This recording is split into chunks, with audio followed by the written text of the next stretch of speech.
name's Hayward, and Dave's introduced himself and the background, and I think he's mentioned a few things about the fact that we both came from this small campaign management software company called Intrinsic, and prior to that, I had a very, very similar role to Dave.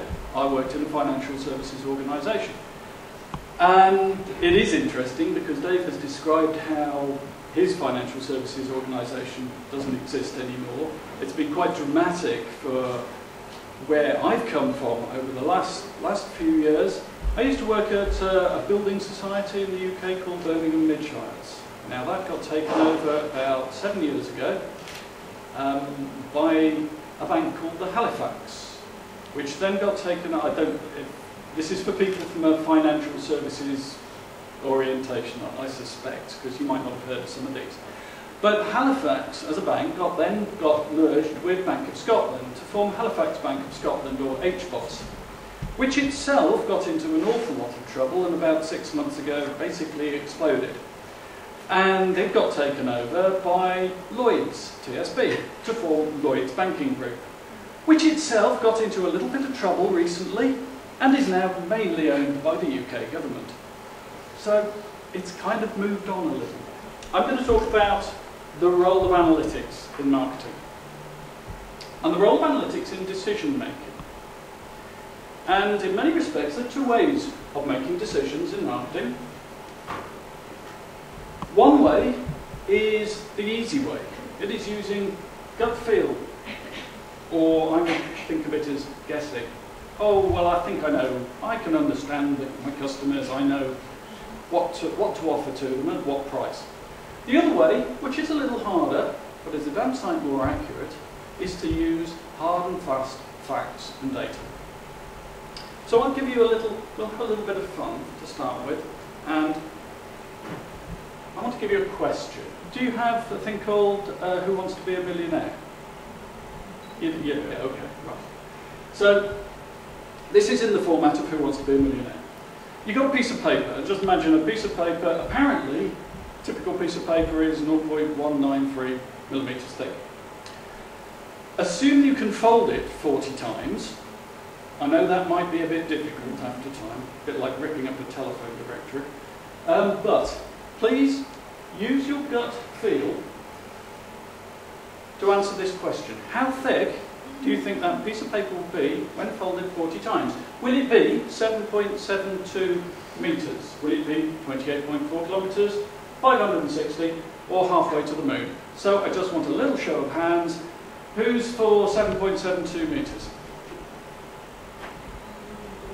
Right, that's interesting, because 7.72 meters is the usual answer to this. So you've all seen this question, haven't you? Who's going for 28.4 kilometers? You have seen the question, haven't you? 560 kilometers? Halfway to the moon? Look, there's only about 5 people put their hands up. Well, the actual answer, because most people will go for something reasonably, halfway to the moon. In fact, it's 212,000 kilometres. And without some maths, and without the data, and without understanding, a gut feel decision is more likely to come up with something like 7.72 metres. So, what I'm going to talk to you about here is, firstly, I want to explain to you what I believe, and what SAS believes, that analytics is about anyway. I want to introduce a concept of a customer life cycle curve through which analytics will work. I'm going to describe for you the 3 primary types of analytics: segmentation, association or sequence analysis, and predictive analytics or data mining. And this is not going to be a tutorial in actually how to do the analytics. It's more going to be a discussion about where they play, where they act, and where they bring value, why you would want to do it.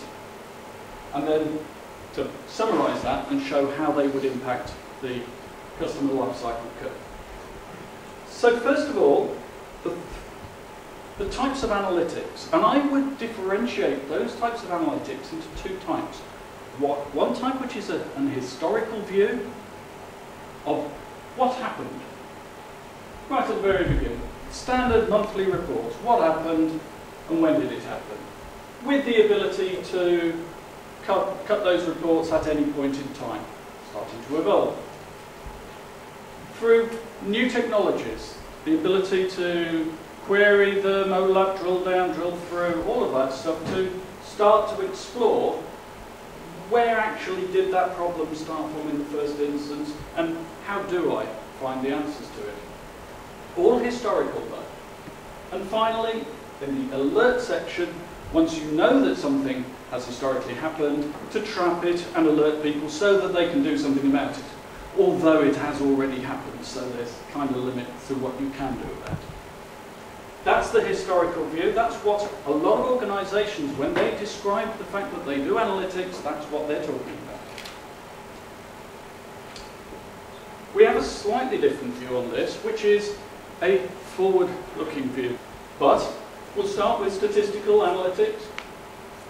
A more of a detailed exploration, not just of what happened, but why it's happening and how significant is it.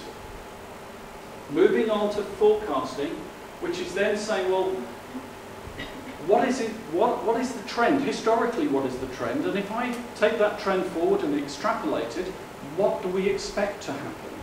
Which moves us in to predictive modelling, where forecasting is possibly more organisationally focused about what's happening within my sales and processes and things like that. The predictive modelling, especially at a customer perspective, is more about what is going to happen, what that individual customer is most likely to want to do. And then finally, once you have the ability to predict what people and what your organisation are going to want to do, then you've got a chance to change things and optimise things so you get the most money out of it. So we're talking here about exploring the data, but using that exploration to help you predict into the future, and then to use that to then change the future and optimise it. So, in a way, summarising that, what are the objectives of using analytics in a marketing context? Well, the first objective is essentially to take raw data, raw facts, and convert those into insight and intelligence. And creating this customer knowledge bank that is regularly maintained and regularly administered, which enables you to use that insight to then drive marketing campaigns, marketing offers, and target customers and prospects effectively through the life cycle. I'll come to that in a minute. Which improves, and the targeting improves, not just the timing and the offer that's made, but the personalisation and the way in which that offer is made. So that it feels good from a customer experience perspective and delivers a high level of service, which can be measured in terms of the performance and the uplift and fed back in to improve the process next time round.